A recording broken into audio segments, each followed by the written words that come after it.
Ginger says, okay, let's do this. Yo, Ginger, are you coming on? Can you hear me? I can hear you. Hey, Ginger, nice to meet you. Like, what do you do? What do? I'm an interactive designer.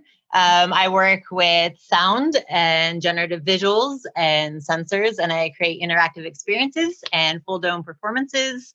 And let's see.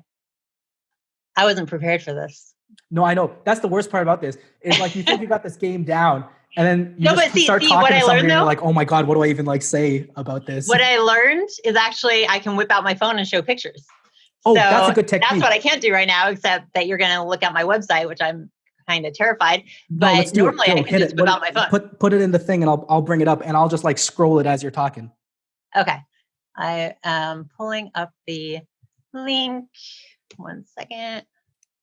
Which, by the way, yeah, this is totally my weakness at the moment.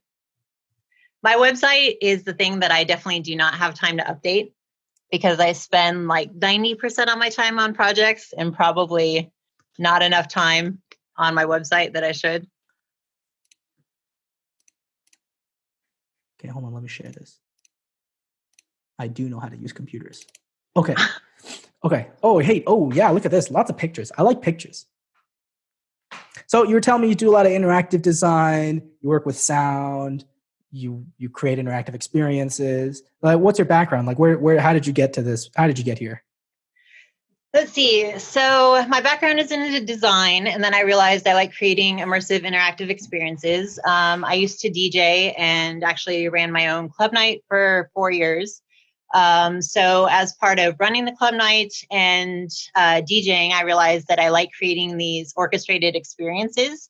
And so then I really enjoyed doing that and working with sound and creating the experiences, but I wanted to work coding and doing generative design into that. Mm-hmm. And so then I started branching out into doing more visual design and audio reactive stuff. And then basically it kept building and wanting to converge as many different interests as I possibly could into one project because I kind of kept trying to go in different directions. And so I learned to combine everything into one thing and do audio-visual experiences using coding, using sensors, and all the different things that I love into one project multiple times. And I really like the website because we're such a visually driven industry. But for some reason, everyone is like super hot on like giving a master thesis every time they want to like show a project. But like yours is like, I hit a thing and it's like, oh my God, like cool pictures, videos first. You could hit play. I bet they got cool music and stuff. Oh, they do have, click. Yeah. So this is like really actually like, even though you were really worried about the website, my website is like really great in terms of the content that it has. Like, even though there's no words here, I don't even care because if I was like looking for somebody to hire for a thing or I'm just like browsing, I'm like, oh, that's cool. Oh, I'm going to like email Ginger and be like, hey, what's this thing? Like, what if we want to try and do this at this place? Like, is that something you can do? And then you're like, of course. Can I ask you something? So one thing that I have a challenge with when I start to write about stuff is going back and forth between, like, I know some people write their website third person. Mm-hmm. Some people write it first person. Like for me, it feels more correct to just talk about my work and just write it first person. But I know some people more professionally prefer to talk about themselves in third person, which on my own website feels really weird. Yeah, that's a good question. I always say pick and commit. Often it doesn't matter unless you're a company in appearance. Because if you're trying to make the appearance of a company, and I use the air quotes because like this is something I did with Envoy. Like when I started Envoy, it was just me for like a couple of years. But I always said I made this appearance of a company of more than just an Elbers. You know, I'm more than just a hammer. And in that sense, for me, it made sense to commit to using third person, commit to using plural third person, because I'm trying to get these big gigs. And I always want to give the sense of more than just one person like working on these things. Now, I think from your point of view, where from my like take of it, like you're an artist and you're an individual artist. So I think actually, if you are comfortable using the first person, that may be appropriate because you really are talking about yourself. You're talking about your art. You're the artist that people are bringing. Like when they hire Synthestruct, they know they're hiring Ginger, who is Synthestruct, not like some company Synthestruct, and they're hoping to bring a bunch of people on there. So I think actually for your like case, it might be appropriate to be first person and to commit to first person using I, myself, like those kind of words. Yeah. Okay, cool. Yeah, because that definitely feels like it makes a lot more sense to just be able to talk freely without trying to put myself in this alternate frame of mind, like I'm not a human being saying I. So yeah, that definitely, it's a lot easier. Mm-hmm. So then one more quick question before we get Jamie up here. So what are you working on now? Like what are you guys up to? Well, I say you guys, but it's you.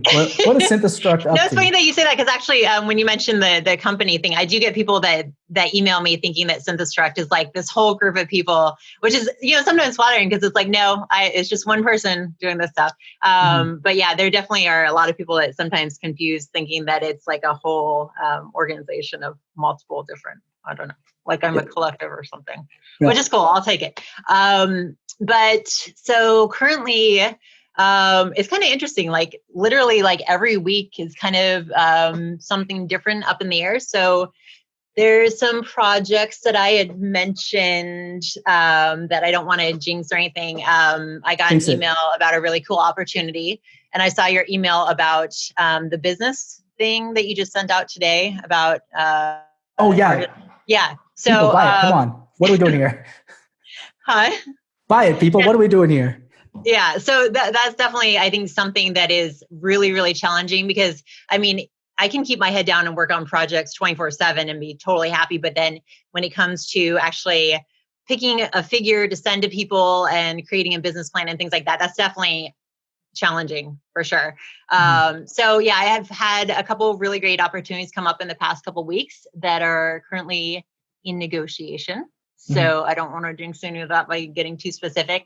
But when those aren't basically confirmed, then I'm pretty much just working on my own stuff and always continuing learning. There's always like a wish list of a million things that I want to learn. So basically just keeping myself busy with all of that stuff. So cool. So yeah. I don't know if I jinxed this by answering like the questions in the middle, because the third question was supposed to be like we've never met, but it sounded casual, like we're still talking to each other. But that's fine. So here's my quick takes on all the stuff you said. The first one didn't seem well crafted enough as a story, because you were just basically like, I'm an interaction designer. I work with sound and this and this and this. Like it was like a spec list, right?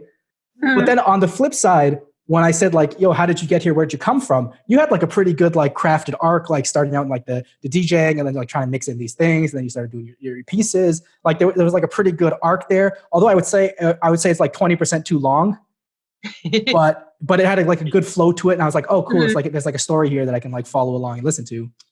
And then the what are you working on now is a trick question because nobody ever actually cares what you're actually working on.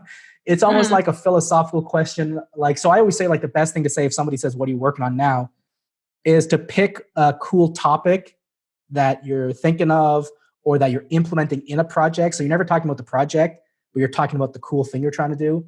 So like, for example, if somebody, came to you and said like, what are you working on now? At this specific moment, like, because I'm building this machine learning workshop, but I wouldn't say like, yo, I'm building the machine learning workshop. It's coming out next week. It's going to be hype. Don't want to jinx it. Hope a lot of people buy it. Like, I wouldn't say that. I'd be like, you know what? I'm really exploring how machine learning can be used in real-time media and spaces.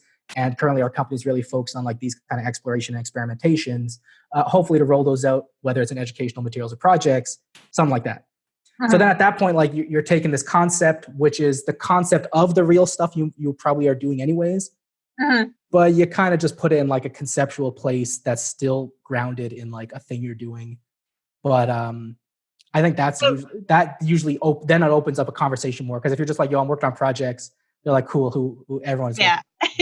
Like, well, yeah. So not to change my answer, but one of the things that I'm working on that I really am trying to find time for, that I always struggle with, is actually being able to share more of what I'm working on, because I feel like I put like months into something and then I get to share like, here's the final performance or whatever it was. But there's so much that goes into everything that I do that because I'm constantly like working on finishing something by a deadline, I don't get to share as much of the behind the scenes, which like I love to show people like, here's how I did it, or here's a concept behind it that, like I would love to share all of that. And there's only so much time in the day and that drives me crazy. So I'm trying to, I guess, kind of like go back now. And, I have all this documentation and stuff that I'm trying to actually talk more about how things were created and do more tutorials and things like that.